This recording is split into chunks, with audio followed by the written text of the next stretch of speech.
5, great. Nope, that's fine. So I call this Tuesday, May 6th, 2025 Area Plan Commission meeting to order. And then can I get a roll call members, please? Jordan Brewer is absent. Grant Muller, Here. Dan Sheets is absent. Walt Minnick, Here. Andy Bailey, Here. Jeff Chenoweth is absent, and Chad Colby. Here. And staff members Liz Stitzel and Kat Bell are present, as well as attorney Jay Moore. Okay. Did you guys all have a chance to look over the minutes? Anything we need to talk about, or? I didn't see anything in the Okay. minutes. I move to approve the minutes as presented. Second. And then roll call vote, please, when you get a chance. Grant Muller, Yes. Walt Minnick, Yes. Andy Bailey, Yes. and Chad Colby. Yes. Okay. Looks like we have no old business, so we'll move on to our public hearings for the night. Looks like we have one public hearing, which is application CC-2025-00282, docket number 06-25-SD, excuse me. Can you take us through that staff report, please, Liz? Go ahead. Yes, this is the application of Caleb and Bethany Hufford. And it's a request as stated for primary approval, one lot minor subdivision called Creekside Estates. Sorry, I've been in the sun too much today. The parcel is zoned agriculturally, as is everything in Clinton County around it, but north of it is actually Carroll County that sits right on the line. So we don't have direct access to their zoning maps, but my guess is it's probably also agricultural given what's in that area.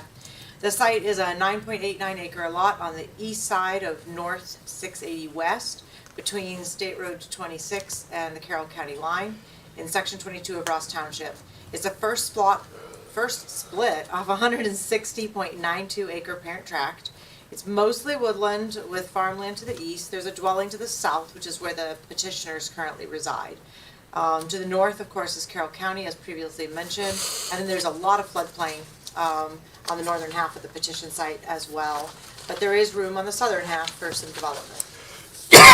Staff scored this under the point system, and it only scored 4 points, primarily because the lot size was between 3 and 20 acres. And then there's 2 confined feeding operations that are under a mile from this site, although neither is close enough to require any variances due to setbacks.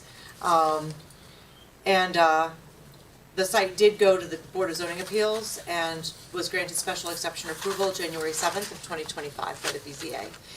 You can see there on the map a 1320 radius where there's the reciprocal setback for confined feedings, and then the measurements to both of the confined feedings that negatively affected the point system but are not an issue for getting a house in.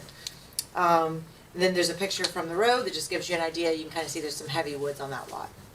On the third page, you've got a picture showing the significant quantity of floodplain that sits across this.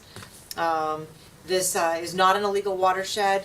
If you're interested in reading the soil breakoff, it's there. But there's actually a pretty decent variety of soils on this, and unsurprisingly, a lot of them are floodplain or hazardous as you're coming down into the floodplain with steep slopes. In terms of a request analysis, the petitioner is requesting primary plat approval for Creekside Estates, a one-lot minor.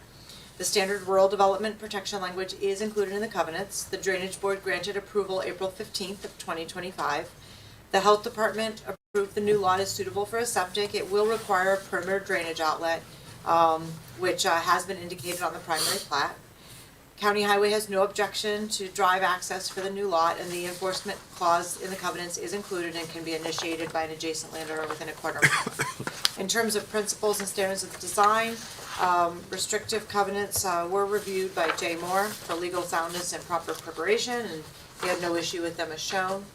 And then subdivision name, having checked with the county recorder, there's nothing else that sounds like Creekside Estates. So consequently, staff would recommend granting primary approval with the standard condition that the final covenants do get verified to still meet Jay's satisfaction before the secondary is signed. Does the plat, I'm not finding the plat. Does it show the building envelope? Oh, that's a good catch. The floodplain is included in the building envelope, and it should not be. I assume that's what you were asking about. Yeah, well, and I think we ought to make certain that the building envelope puts it on the permitted soils. Although I this was- has been to the BZA. Yeah, no,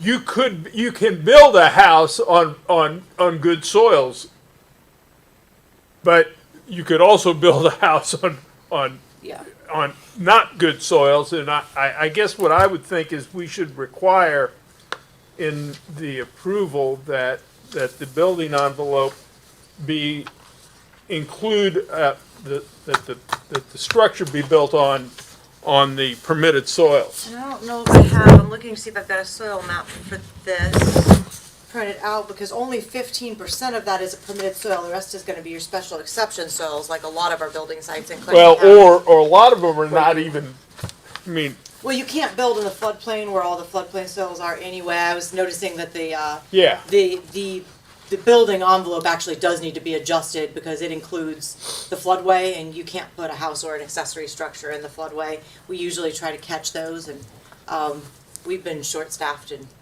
super crazy, so we just honestly missed this one on looking. But the building envelope should truncate at the edge of the floodplain. In this case, there's not even any fringe really across this lot where you could potentially elevate and put in a shed or something with DNR and ordinance approval. That's pretty much all floodway. So, but I was gonna look and see, we should have a soil map somewhere here in the associated information. I was gonna see if I could find one to look and see what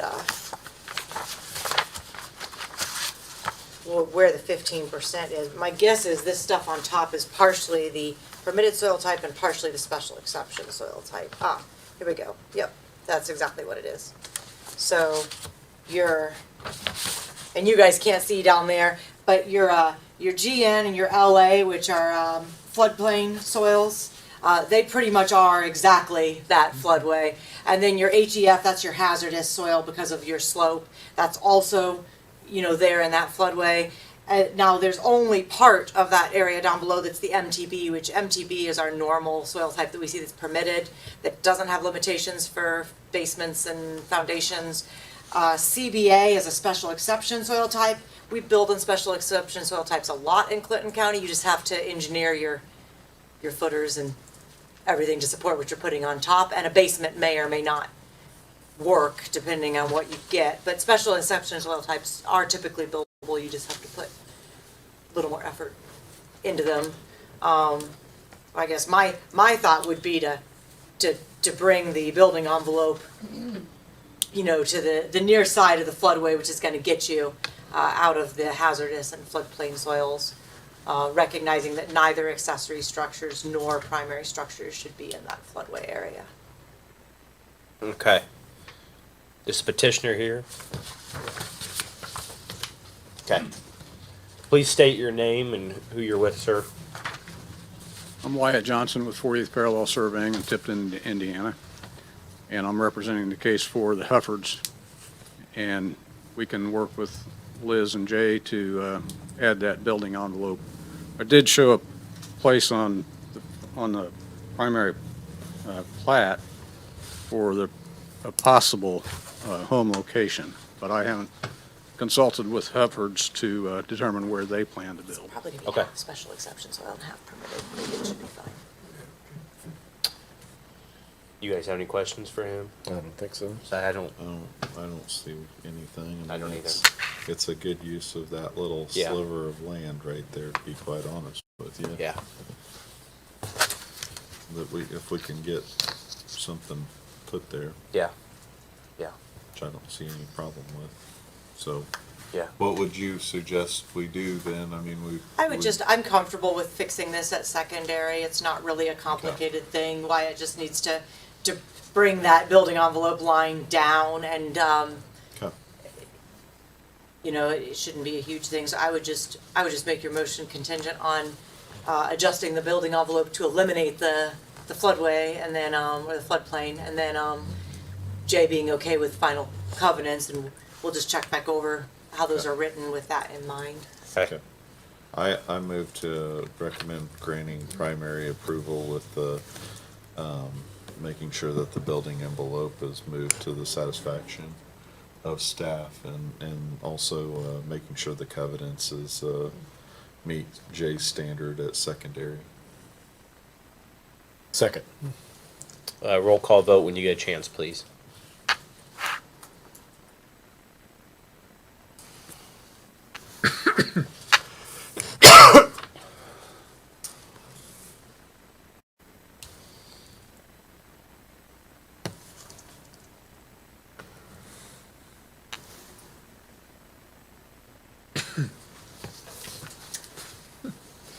All right, Grant Muller, Yes.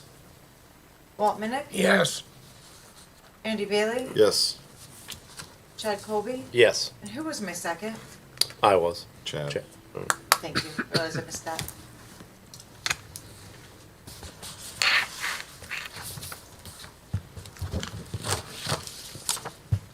Well, that looks like our only application. So do we have any new business? I don't think I've got anything tonight. I think the only thing, and it's more just an information thing, and in case, any of you hear anything, but, hopefully, Jordan wasn't here tonight, so I wasn't able to catch him for his signature, but we should be turning our signed contract back into the, software company. They made all the changes, and they eliminated the paragraphs that required legal action in Utah, so, the city of Frankfurt actually has their part signed already, and we have all of ours except Jordan's signature. He's not here tonight, so I'll try to catch him this next week. But once we get that in, we will be starting what'll probably be a 6 to 12 week transition period. So the way it'll work is they'll take our data from the existing software and they'll pull it across into the new, and they'll sort of set up a mirror site with the new software, and then we'll test that, we'll make sure everything's working right while we're still doing permitting out of the old. And then once we're satisfied, they'll do a secondary port for anything that we've done in between, and then we'll transition. So it's been 2014 the last time we made one of these transitions. There's always bumps. We think it'll definitely be worth it, but I guess we just let you know, because you hear things are, a little rough. Sometimes they are across software transitions, and we're gonna be making this one during the busy part of the year, which will potentially make that worse. And then we will also have probably in June, we'll be moving our office over to the annex building, where And that's a we'll have permanent move? space. Well, Or is it a temporary move until you get to your one never permit? knows. So state law says that the plan commission decides where their offices are. So theoretically, the board could at any point say, no, we don't want to be in the annex building anymore. We want the office to move somewhere else, and go to council for rent for that. But the space has been custom designed for us. It stinks because we've been able to build great collaboration with Frankfurt, which aside from other jurisdictions, the boundaries are so gerrymandered. It's very beneficial. The closer we work in planning, the more beneficial that is, because the city stretches through so much of the unincorporated area, and things increasingly on the west side are affecting each other. So, that's a downside to the move, but we'll be saving some rent. And we'll actually have electricity and internet that works more smoothly and reliably. We should be able to run space heaters without blowing breakers right and left. And hopefully not crank up the AC. Yes, You're and freezing hopefully not crank up the AC. So it should be at least as many positives as negatives. We'll actually have archive space that doesn't have windows in it, so that'll be nice. It doesn't have leaks. When we were in the courthouse, we had water running through our archive space, so it's good. It'll be my, I think, 7th move. I'm over it. I used to laugh at Mark Mills because we moved so much, and he would always be like, "I'm done, no more," and I'd be like, "Oh no, like you just, it's not that big a deal." Well, so I'm getting older. Like, look at this one. I'm like, I'm starting to understand why this is becoming like a do I stay employed or do I not issue. So hopefully it'll be our last move. We've sized it such that we do have room for additional growth for staffing. That we wouldn't immediately be back in a crunch as population grows. So It's a good chance to purge Yes, anytime you move. yeah, for sure.